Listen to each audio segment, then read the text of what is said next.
ขึ้นแล้วก็ทาสีแหลมสามงานต้องอันทำบูฟังอันนี้แจ้งให้ท่านผู้ฟังหรือว่ารายงานให้ทราบในฐานะที่ท่านผู้ฟังเป็นคนหอมมาหลายคนก็พอกอยว่าถึงไหนยังไงอาตมาภาพรายงานตังเฟซตังไลน์ให้ท่านผู้ฟังได้ดูเสมอว่าก้าวหน้าไปมากอีแล้วเนอะเนี่ยอย่างแล้วไปบ่แล้วไปเพื่อให้เราสบายใจว่าเขาได้ให้ได้หอมเขาได้กินได้ตานไปเนี่ยเพื่อเอาไปเนี่ยไปทำได้แตะนะแล้วก็ก้าวหน้าจริงนะครับทีนี้ย้อนกลับมาท่านผู้ฟังถึงเรื่องของจดหมายโยมบาลที่ส่งมาให้เราฉบับที่สี่แล้วก็ฮะก็คือปากประตูบ้านมันเอาไปเน็บไว้ท่านหันปากประตูบ้านนี่ก็คือเขี้ยวของเรา คนไหนเขี้ยวบดีท่านผู้ฟังก็สมัยยำนุ่มยำกำนี่จะกินยังจะเกี้ยวยังจะครบยังเนี่ยบัดเจ้ธรรมดานะกินเกี้ยวครบสบายมากพี่เนาะแต่บะเดียวนี่มันได้นะลาดตำล้านน้ำได้ยังได้เอาไปต่ำ เอาไปต่ำมากินลำบากมากพี่เนาะเคี่ยวบอกค่อยดีพี่เนาะนี่คือจดหมายฉบับที่สี่ใครได้รับจดหมายฉบับนี้พ่องเจริญพรยกมือขึ้นในใจจดหมายฉบับที่ห้ายมบาลเอาไปไว้ที่หลอดไฟก็คือแก่นตาบอกค่อยดีสายตาสั้นสายตายาวตาฝ่าตาฟังตาเป็นต้อนี่คือได้รับจดหมายฉบับที่ห้าเรียบร้อยแล้วอาตมาภาพเนี่ยได้รับจดหมายฉบับนี้ตั้งแต่สมัยเป็นพระน้อย เป็นเนน้อยนะเพราะว่าอ่านหนังสือนักสายตาบ่ค่อยดีก็เลยใส่แว่นมาตัดหันก็ในงานศพเนี่ยเปิ้นเล่าให้เปิ้นฟังว่าถ้าใครจะมาประทุษร้ายใครจะมาฆ่าใครจะมาทำร้ายเนี่ยมันต้องแย่อย่างนักลักแว่นไปเถอะ หมดแว่นแล้วมันถึงบ่ค่อยหันอย่างนั้นมันมืดตึกนะถึงสายตาเอียงซึ่งสายตาสั้นมันอยู่ด้วยกันนี่หมดนะถ้าบ่ได้ใส่แว่นเนี่ยโอ้พอบาดนะอย่างอ่ะเป็นคุมมุมแต่ถ้าใส่แล้วมันก็ชัดเจนอันนี้คือจดหมายฉบับที่ห้าที่ยมพบาลส่งมาให้เฮาฮู้ว่าเฮาแก่แล้วเนอะนะสายตาฝ้าฟางนี่ก็เป็นลักษณะหนึ่งของความแก่ของความเสื่อมโทรมความชราไปของร่างกายของชีวิตของเฮาฉบับสุดท้ายท่านผู้ฟังฉบับที่หกยมบาลเอาไปไว้ที่เสาบ้านนี่ก็คือแข้งขาถ้าเฮาแข้งขาบ่ค่อยดีปวดแข้งปวดขาบัดเดี๋ยวนี้เป็นกันนักนะฮะบางวัดบางที่เปิ้นก็ปรับใหม่การกินการต้านแทนที่จะนั่งพับเพียบนั่งคดถวายนั่งป้อละแม่เนาะตามพื้นในวิหารก็ปรับมาเป็นเก้าอี้เตี้ยคือคนสูงอายุคนเฒ่าคนแก่บ่ได้นั่งเพราะแข้งขามันก็เป็นเรื่องสำคัญเพราะเฒ่ามาแล้วมันกระด้างมันปวดมันเมื่อยมันบ่มีแรงมันเจ็บ จดหมายฉบับที่6นี่ก็เปิ้นเอาไปไว้ที่เสาบ้านก็คือแข้งขาถ้าใครปวดแข้งปวดขาลักษณะที่เหมือนกับคนโบราณเปิ้นอู้อ่ะ จะลุกก็โอยจะนั่งก็โอยมันดอกไม่โรยไม่มีเกสรนี่นะ นี่คือได้รับจดหมายฉบับที่6แล้วเวลาจะลุกขึ้นก็เป็นเรื่องยากสำหรับผู้สูงอายุหรือว่าคนที่ได้รับจดหมายฉบับที่6จากยมบาลบางคนนี่ท่านผู้ฟัง เวลาจะลุกเนี่ยค่อยๆทอดแทดไปต้องเอาเสาเป็นที่ปึ้งนะอิงเสาอิงข้างฝาเสาขึ้นไปนะบางคนนี่เวลาลุกเอาตั้งก้นขึ้นก่อน บางคนนี่เอาตั้งหน้าเอาหัวขึ้นก่อนบางคนนี่ลุกบ่ได้บ่ปอนะท่านผู้ฟังต้องมีเสียงเอฟเฟกต์ด้วยนะโอ้ยอีเนาะบางคนมายอมรับ ว่าตัวเก่าแก่แล้วมายอมรับว่าตัวเก่าได้รับจดหมายฉบับที่6แล้วก็บอกว่าที่เจ็บแข้งเจ็บขาเนี่ยมันได้เป็นเพราะเหตุว่าเฒ่าแก่นะแต่มันเป็นเพราะกินหน่อไม้นักหน่อไม้สารกรดในหน่อไม้เนี่ยมันไปครบ ครบกระดูกนี่เนาะอีแต่ละตัวเก่าเท่าแล้วนี่คือจดหมาย6ฉบับท่านผู้ฟังใครได้รับจดหมายฉบับที่6แล้วยกมือขึ้นยกในใจใครได้รับหมดทุกฉบับยกมือขึ้นในใจ หลายคนได้รับฉบับที่1ที่2ที่3แตกต่างกันไปแต่จะได้รับฉบับไหนก็ตามนะหรือว่าจะได้รับฉบับไหนก็แล้วแต่มันเป็นเครื่องบ่งบอกว่าเฮานั้นเท่าแล้วเฮานั้นใกล้ความตายเข้าไปทุกทีแล้วเพราะฉะนั้นบ่ควรที่จะประมาทมัวเมาในชีวิตนะเมื่อเฮาระลึกนึกถึงความตายหรือว่ามรณานุสติอย่างที่มันเตือนตัวเก่ามันว่าเฮานี่ใกล้ความตายแล้วเนอะเวลาเนี่ยในการอยู่กับโลกมันสั้นลงไปทุกทีแล้วเนี่ยกึดอย่างนี้ แล้วเลิกอย่างนี้ท่านผู้ฟัง มันจะนำไปสู่การเร่งทำความดีและเมื่อเราทำความดีเราก็จะมีความสุขทั้งในชาตินี้และก็ชาติหน้าเหมือนดังกรรมบะเกาที่เบิ่นบอกว่าทำบุญไว้เตอะมันบ่เสียหลายจักได้สบายต่อไปหน้าก็คนที่หูตัวเก่าว่าคือเกิดได้ว่าเราคงจะอยู่ในโลกนี้เหมือนนะเปิ้นก็จะปรงจะปล่อยจะวางนักขึ้นจะบ่เอาหยังละโลภโมโทสันก็จะมุ่งเข้าวัดเข้าวาเพื่อแสวงหาเสบียงนะเลี้ยงใจแล้วก็เพื่อแผ่ไปในภพหน้าจัดหน้าเพราะว่าเวลาเหลือน้อยทีนี้เวลาเขาสร้างเขาแปลงไว้นักเนี่ยเวลาไปเกิดในภพหน้าจัดหน้าเนี่ยเขาก็จะได้ไปเกิดในภพภูมิที่ดีคนผู้สูงอายุคนเฒ่าคนแก่เวลาเปิ้นมาตาขันข้าวบางครั้งบางทีเนี่ยเปิ้นก็บ่ได้บอกว่าจะตานเพื่อไผส่วนใหญ่ก็จะบอกว่าตานไปหน้าเนี่ยเก็บไว้ไปหน้าเพราะว่าเชื่อว่าเขาตายแล้วเขาไปเกิดถ้าเขาทำบุญไว้นักเขาก็จะได้ไปเสวยผล บุญกุศลที่เขาได้ทำไว้ที่เปิ้นถึงว่านะทำดีไว้เตอะหรือว่าทำบุญไว้เตอะมันบ่เสียหลายจักได้สบายต่อไปหน้ามันก็ตึงแต่เพราะอย่างเปิ้นถึงว่านะเวลาเขาตายไปแล้วสิ่งที่ตัวเขาไปได้ก็คือบาปกับบุญต้องอันพี่น้อง สตางค์เงินทองทรัพย์สินเงินทองส่งเขาได้ตึกหงยาลูกกลานพี่น้องส่งเขาได้ตึกเชิงตะกอนนะตึกเมนแต่สิ่งที่เอาตัวเขาไปได้ที่สุดก็คือบาปกับบุญอย่างที่เพื่อนว่านะ4 คนหาม3 คนแห่1 คนนั่งแคร่2 คนตามไป4 คนหามก็คือธาตุ4ดินน้ำลมไฟ3 คนแห่ก็คือโลภโกรธหลงมันแห่เฮาขึ้นล่องอันที่เฮาอิดที่เฮาดินรนขนขวายที่เฮาวุ่นวายกันนี้ก็ย้อนโลภโกรธหลงมันแห่เฮานะ1 คนนั่งแค่ก็คือตัวเฮา2 คนโดยไปก็คือบาปกับบุญเพราะฉะนั้น เมื่อเฮารู้ว่าความตายมันมีทุกลมหายใจเข้าออกเฮาแก่เฮาใกล้ความตายไปทุกขณะแล้วเพราะว่าได้รับจดหมายจากยมบาล6 ฉบับนี้ก็เร่งทำความดีให้ชีวิตบ้านปลายชีวิตเป็นชีวิตที่ดีรวมไปจนถึงการเริ่มต้นชีวิตในชีวิตใหม่ในภพหน้าในชาติหน้ามันจะได้มีบุญมีกุศลมีความดีรองรับไว้ตุ้มเฮาเปล่าเฮาไว้เหมือนกับกรรมคมหรือว่ากรรมกรที่เบิ้ลบอกว่าดินจะกรบลบกายวายสังขารไฟจะผ่านชีพให้เมื่อไรสูญแต่ความดีที่ทำไว้ได้ค้ำจูนย่อมเทิดทูนแทนซากที่จากไปสาธุชนทั้งหลายการระลึกนึกถึงความตายหรือที่พระพุทธศาสนาฮ้องว่ามรณานุสติเนี่ยมันจะทำเมื่อเฮานั้นบ่ประมาทแล้วก็เร่งทำความดีนอกจากอันมันทำเมื่อเฮาบ่ประมาทและเร่งทำความดีแล้วเนี่ยท่านผู้ฟังการระลึกนึกถึงความตายหรือที่พระพุทธศาสนาฮ้องว่ามรณานุสตินั้นเนี่ยมันยังทำให้เฮานั้นโปร่งมันยังทำให้เฮานั้นปล่อยวางได้มันทำให้เฮาโปร่งมันทำให้เฮาปล่อยวางได้คนบางเก่าเปิ้นนึงว่ารู้ท่านผู้ฟังยึดไว้ก็หนักกักไว้ก็ทุกข์ปล่อยวางว่างเว้นจึงเป็นสุขปล่อยมันก็บางวางมันก็เบายึดไว้ก็นักกักไว้ก็ทุกข์ปล่อยวางว่างเว้นจึงเป็นสุขนะแล้วก็การปล่อยวางเนี่ยนะท่านผู้ฟังในทางพระพุทธศาสนาถือว่าเป็นการดับทุกข์ทั้งปวงเพราะว่ารากเหง้าต้นตอของความทุกข์นั่นก็คือการยึดถือถ้าเฮาบ่ยึดบ่ถือเฮาก็บ่ทุกข์นะถ้าเฮาปล่อยวางเฮาก็จะบ่ยึดถือเมื่อบ่ยึดถือเฮาก็บ่ทุกข์ดังนั้นสาธุชนทั้งหลายเฮาในฐานะเป็นพุทธศาสนิกชนเฮาควรฝึกปล่อยฝึกวางกันไว้พ้องเพราะอย่างเพราะเมื่อเฮาปล่อยแล้วมันก็จะบางเมื่อเฮาวางแล้วมันก็จะเบาเหมือนกับกรรมกรที่เปิ้นบอกว่าถ้าเราได้ทุกอย่างดังที่คิดสิ้นชีวิตจะเอาของกองไว้ไหนจะได้บ้างเสียบ้างช่างปะไรกรรมของใครก็ของมันเท่านั้นเองนะถ้าเราได้ทุกอย่างดังที่คิดสิ้นชีวิตจะเอาของกองไว้ไหนจะได้บ้างเสียบ้างช่างปะไรกรรมของใครก็ของมันเท่านั้นเองอันนี้คือพระธรรมเทศนาที่ชื่อว่ามางานศพนี่อย่างหรือว่าไปงานศพนี่อย่างที่อาตมาภาพไปแสดงให้ญาติโยมเพิ่นฟังในวันก่อนซึ่งวันนี้เอามาอู้มาเอ่ยท่านผู้ฟังทั้งหลายได้ฟังกันในวันนี้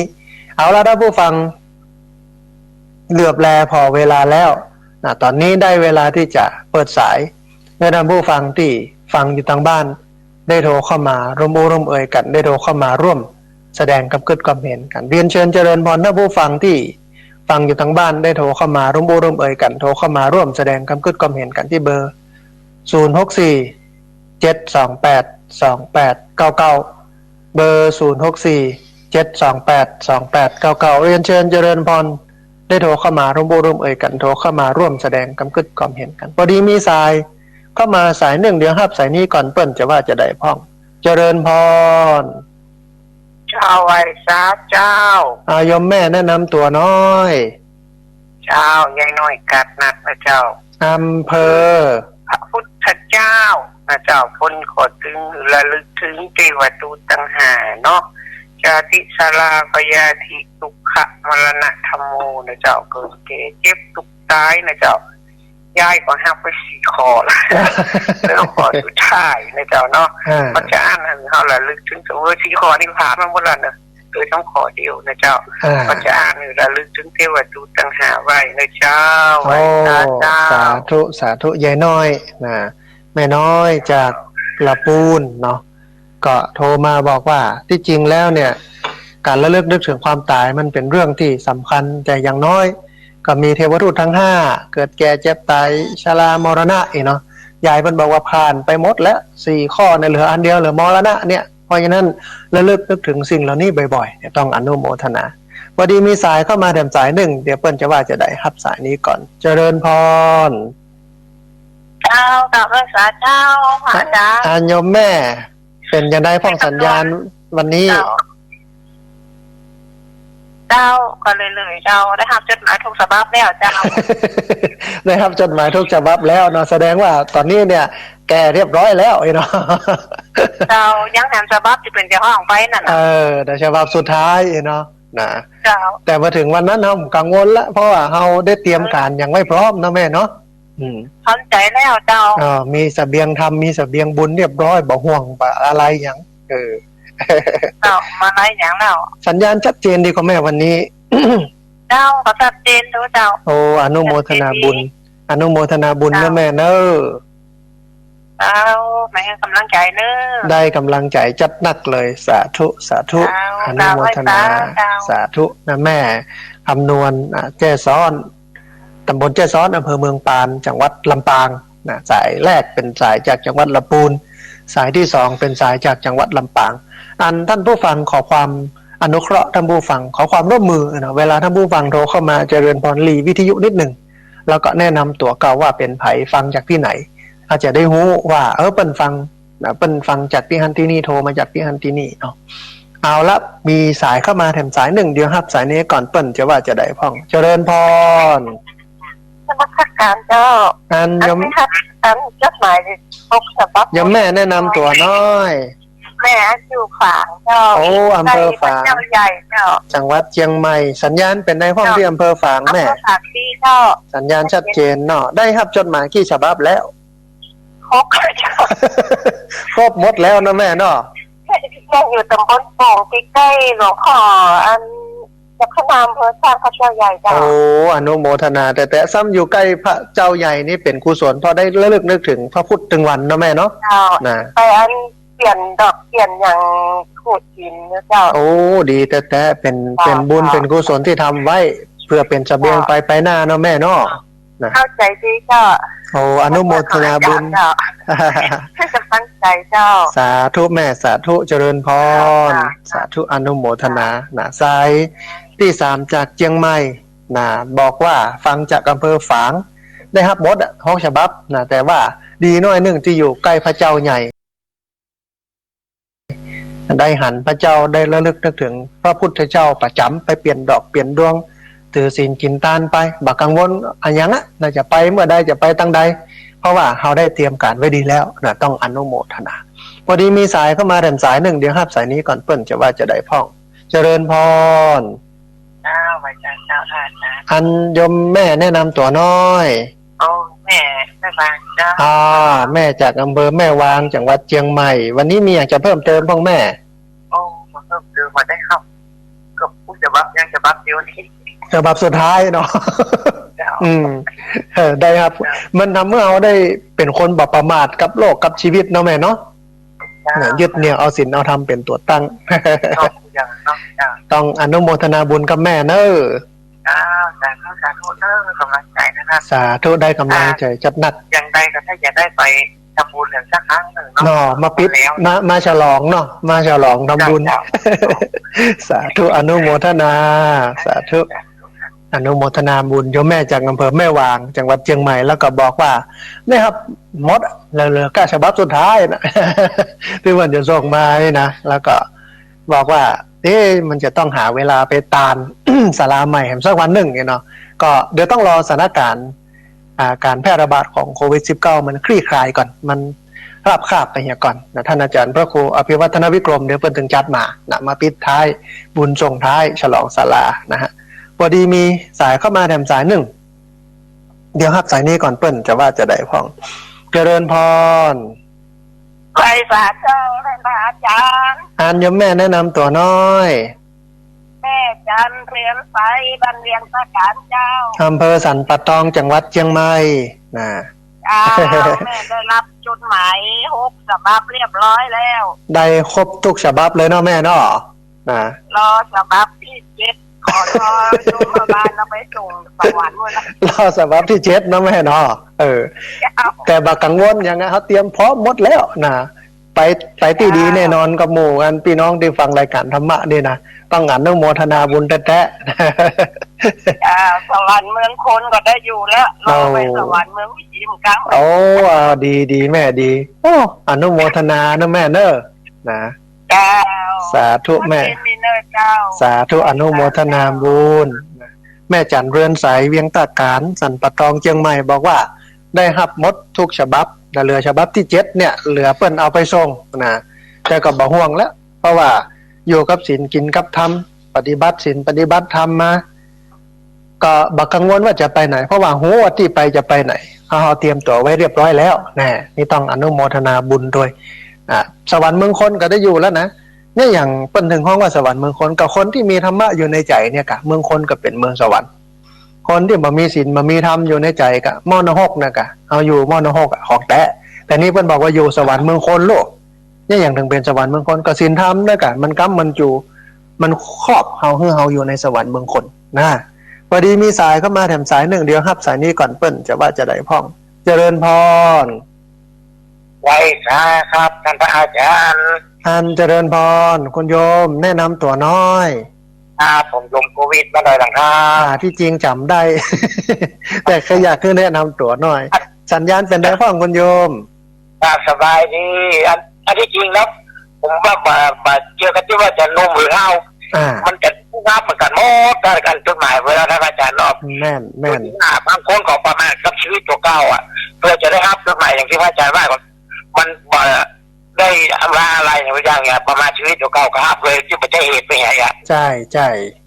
ครับเพราะฉะนั้นเราก็ต้องทำจิตทำใจเอาไว้ก่อนเขาก็เอาธรรมะมาเป็นที่พึ่งทุกคนก็ต้องได้รับประกันหมดแล้วพระอาจารย์เนาะแม่นละตราบใดที่ยังเป็นมนุษย์เนี่ยได้ทุกคนมาว่าหนุ่มว่าน้อยให้ว่าแก่ว่าเฒ่าบางคนกับประมาณชีวิตตัวเก่ามันได้รับเนี่ยมาตอนหนุ่มน้อยเนี่ยคือที่ผมตัวไงแม่นแต่เท่ามาพบแทนที่จะเกิดได้ว่าสมัยยำหนุ่มแทนที่จะเข้าวัดเข้าว่าตอนเท่าตอนแก่นี่ก็บอกค่อยสะดวกเหมือนกันนะไปวัดไปวานะเนาะผมมาละเพราะฉะนั้นเก่งครับกันไม่หนุ่มว่าน้อยเลยเมื่อเท่าแก่มาเขาก็ไม่ได้เสียใจแล้วแต่เขาก็ทำให้เขาเป็นที่พึ่งมันจะได้สบายจิตสบายใจเขาเนาะพระอาจารย์เนาะแม่นละอนุโมทนาบุญกับคุณโยมโควิดจัดหนักนะมาเพิ่มเติมขอเป็นกำลังใจให้พระอาจารย์นะครับเนอะสาธุอนุโมทนาสาธุพร้อมไว้สาครับสาธุนะคุณโยมโควิดบ้านดอยหลังทำบ้านโฮงละปูนนะโทรเข้ามาบอกว่ามันไม่ใช่ว่าเฉพาะคนเฒ่าที่จะได้รับจดหมาย6 ฉบับนะคนหนุ่มก็ได้รับยังอาตมาภาพได้รับตั้งแต่เป็นสมัยสามเณรบ่ละคือตานะมันบ่ค่อยชัดบ่ค่อยเจนเปลี่ยนแว่นมาโหจักตะใดเสี่ยงกับมันโหจักตะใดแต่มันจะฟื้นคืนมันก็เป็นเรื่องยากยิ่งไปตรวจแต่ละปียิ่ง เอียงนักยิ่งสั้นนักแต่เพื่อนว่าเท่ายิ่งเท่ามันจะคืนนี่นะแต่ยังบ่คืนด้วยนี่แสดงว่ายังบ่เท่าเตือ เพราะนั้นบางคนประมาทท่านผู้ฟังอยู่ไว้ไหนเพศไหนอย่างใดต้องเอาทำเป็นตัวตั้งสั่งสมเสบียงบุญไปพอดีมีสายเข้ามาแถมสายหนึ่งเดียวครับสายนี้ก่อนเปิ้นจะว่าจะได้พอเจริญพร นมัสการเจ้า โยมแม่แนะนำตัวน้อย แม่อยู่สันพระเจ้าแดงหัวยาบันทิเจ้า อำเภอบ้านที่จังหวัดละปูนนะ เจ้า สัญญาณเป็นใดพ่องแม่แถวนั้น ชัดเจนดีเจ้า ชัดเจนดีวันนี้มีอย่างจะเพิ่มเติมพ่อง มียังเพิ่มละก้าแม่เนี่ยครับสบับละยังสบับคือถ่าย เหลือฉบับที่7นะแม่เนาะนะแต่บอกกลัวอย่างละเพราะเตรียมพร้อมหมดแล้วนะแม่เนาะเจ้า โอ้อนุโม เดี๋ยวนี้ก็อยู่ติดบ้าน ไปไหนเนี่ย โดบ่เป็นอย่างแม่เอามีเวลาอยู่กับตัวเก่าถ้าเป็นอย่างเงี้ยนะภาวนาไปเรียนธรรมะไปศึกษาธรรมะไปเนาะแม่เนาะ เจ้าอยู่กับธรรมะอยู่กับผู้ตนทุกองค์เจ้ามันมีความสุขทุกอกยินใจเจ้า โอ้เนี่ยมีธรรมะปกห่มใจคือจุ่มอกเย็นใจอนุโมทนาบุญนะแม่เนาะ ว้าวขอบคุณกำลังใจนะเจ้า ได้กำลัง เจ้า ได้กำลังใจจัดนักสาธุอนุโมทนาสาธุ เจ้า โยมแม่จากอำเภอบ้านที่ จังหวัดลำพูนบ่บอกอยู่ติดบ้านนะแต่ก็ได้รับทุกฉบับแล้วเหลือฉบับที่7แต่ก็บ่กังวลใจอย่างเพราะว่าถึงวันนี้ มีธรรมโอสถเป็นเครื่องหล่อเลี้ยงจิตใจเหมือนที่แม่จันเวินใสเพิ่นว่านะเหมือนกับอยู่สวรรค์เมืองคนน่ะ วันนี้มีสายเข้ามาถึงสายหนึ่ง รับสายนี้ก่อนเปิ้นจะว่าจะได้พ่อเจริญพร ครับไปสาท่านพระครู โยมป้อแนะนำตัวน้อย มุนตันเจดีย์3 ยอด โอ้เจริญพรสัญญาณชัดเจนนี่เนาะป้อเนาะ ชัดเจนดี อันมีอย่างจะเพิ่มเติมบ้างป้อวันนี้ ครับไปเหมือนกันไปที่วัดท่านก็ไปมาแล้ว โอ้อนุโมทนาบุญแท้ๆได้มาหันแล้วเนาะป้อเนาะ การไปอย่างงอกงานที่เราปลูกสร้างเรียบร้อยแล้วก็ศาลา ใกล้ละป้อใกล้ละเหลือเพดานกับปืนหน่อย แหลมนิดหน่อย กำลังได้เป็นการร่วมกันอยู่เนาะ โอ้ตันป้อตันได้มากินมาทานด้วยกัน ไป แน่นอนเนาะมาอันฉลอง สำหรับ ทานแล้วกินแล้วเสร็จปุ๊บบ่พอมันจะได้เปิ้นว่าเป็นอนุสรณ์แห่งบุญนะป้อเนาะระลึกนึกถึง แม่นนะครับ อนุโมทนาบุญกับป้อจันนัก เนอร์ สาธุอนุโมทนาบุญอนุโมทนาบุ ไป ญ สา โยมป้อบุญตันจากเจดีย์3 ยอดโทรเข้ามา บอกว่าโอ้เนี่ยดี แล้วก็ได้มากินมาทานแล้วเปิ้นก็บอกว่าบัดล่างจัดตันได้ไปทานกับเปิ้นโยก้าเนาะตันป้อตัน ตอนนี้ก็เหลือแหมบันักละเหลือเพดานเหลือระบบไฟแล้วก็เหลือสีแล้วก็กระเบื้องพื้นต่ออันนะฮะอันคงจะต้องรอสักวางหนึ่งเพราะว่างบประมาณมันค่อนข้างจะด้อยรอก็รอญาติโยมมากินมาทานไปเรื่อยๆนะฮะพอดีมีสายเข้ามาแถมสายหนึ่งเดี๋ยวครับสายนี้ก่อนเปิ้นจะว่าจะได้พ่องเจริญพร ครับไอ้ค่ะเจ้ามาจ้า โยมแม่แนะนำตัวน้อย โรงพยาบาลรามาเจ้า เอาเจียงใหม่โยมแม่สัญญาณเป็นได้พ่อง สัญญาชัดเจนเจ้า ชัดเจนนะแม่เนาะ นี่อันยังก็ใกล้ๆกันแบบยืนกันไปนี่ค่ะสามีเอาคือใครที่หนังไปยิบก็ยืนคนสบายธรรมดาเนี่ยเจ้า อืม พูดจักกันแล้วก็ว่าถ้าเราควันใช่ว่าคนเนอร์รู้คนถึงเขาตุกเป็นคนนี้เนาะคนการมีงานเนี่ยมันน่าเป็นจะนึกเขาไอ้เราถ้าไปว่าเนี่ยกันตุ้งมุ้งก็ว่ากันเนอร์เนาะเอาใครนะเอาเข้าไปเป็นเหตุผลเนาะเหมือนอย่างเขาดีๆก็แบ่งกันไปนึกถึงเขาตุกเป็นคนเนาะ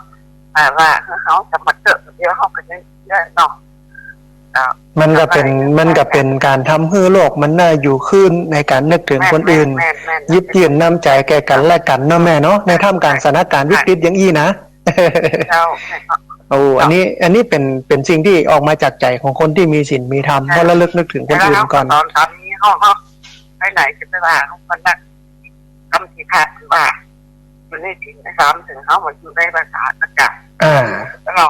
มันมันดีเราเข้าก็ได้เนาะแม่นกำลังใจให้นะเจ้าโอ้อนุโมทนาบุญนะแม่เนอะสาธุอนุโมทนาเพิ่นบอกว่าเนี่ยเฮายิ่งอยู่ไปเท่าไปเวลาของโลกที่เขาจะอยู่เนี่ยมันก็ มีมานักแล้วเพราะฉะนั้นเนี่ยบัดต้องเอาอย่างนักเกื้อกูลเอื้อเฟื้อเผื่อแผ่แบ่งปันกันไปบัดเหล่าขวัญไผอยู่ในศีลกินในธรรมอยู่อย่างเงี้ยถึงแม้จะเป็นนอกพรรษาก็เอาธรรมะมาปฏิบัติอย่างนี้มันน่าอยู่เป็นการบประมาทโมมอนในชีวิตนี่ต้องอนุโมทนาเป็นแบบอย่างที่ดีนะฮะพอดีมีสายเข้ามาสายหนึ่งเดียวสายนี้ก่อนเปิ้ลจะว่าจะได้พ่องเจริญพรเวสาท่านเจริญพรนันยมป้อแนะนำตัวน้อยแนะนำมันเป็นสายแรกเนาะยมป้อบุญธรรมใช้กาดเนี่ยเขาจากละปูนนะครับอ๋ออำเภออย่างก็อำเภอเมืองจังหวัดละปูนนะครับโอ้สัญญาณสัญญาณชัดเจนนี่นะป้อเนาะชัดเจนดีท่านครับเนาะมีอยากจะเพิ่มเติมห้องป้อวันนี้ครับผมครับก็ยิ่งกลัวก็ยิ่งเข้าใจเนาะจะชอบหรือว่าชอบจะได้ก็เข้าหาถึงวันก็คือความแก่ของสายท่านได้อูแวเนาะมันเป็นสัจธรรมนะป้อเนาะนะครับอยู่ที่เขาเหลือนั่นเคยข้างจะคือพระหูนะครับตอนที่มันเหลือก็พยายามสร้างความดีไปพี่น้องจะประมาทนะครับเนาะท่านนะครับคุณน้องมีมาโอนสักคนเนาะนั่นละอยู่ครับจดหมายเหมือนกันกูฉบับเนาะถ้าประมาทมอในชีวิตก็มีความสุขอย่าประมาทนะตั้งอยู่บุญติดบุญธรรมนะเนาะท่านเนาะสาธุเอาพระพุทธธรรมประสบปฏิจังไปเบิ่งเน้อนะครับนอกเป็นสายสุดท้ายก้าสายสุดท้ายต่อโยมบอกให้กำลังใจเน้อโดยจากละคุณครับในความหูนักเราจะได้ประมาทชีวิตต่อท่านเนาะสาธุอนุโมทนาบุญนะป้อเน้อครับสาธุสาธุแก่เจ้าราชการครับอนุโมทนาสายสุดท้ายพอดีเพิ่นก็บอกว่าเนี่ยเอาศีลเอาธรรมเป็นที่เปิ้งพอดีประมาทโมมอนในชีวิตจะได้พอดีเวลามันมีน้อยแล้วก็หมดเวลาละเพื่อนผู้ฟังคงขอสายยมป้อเป็นสายสุดท้ายนะฮะท่านผู้ฟังมันจะมีช่วงที่2แห่งกำหนึ่งก็คือตี 5 จนถึง 7 โมงหลายคืนเปิ้นถ่ายทอดหลายคืนเปิ้นมาถ่ายทอดก็ไล่หาเอากันคนเดียวแต่ถ้าบอกว่าจะไปฟังที่ไหนไปฟังใน Facebook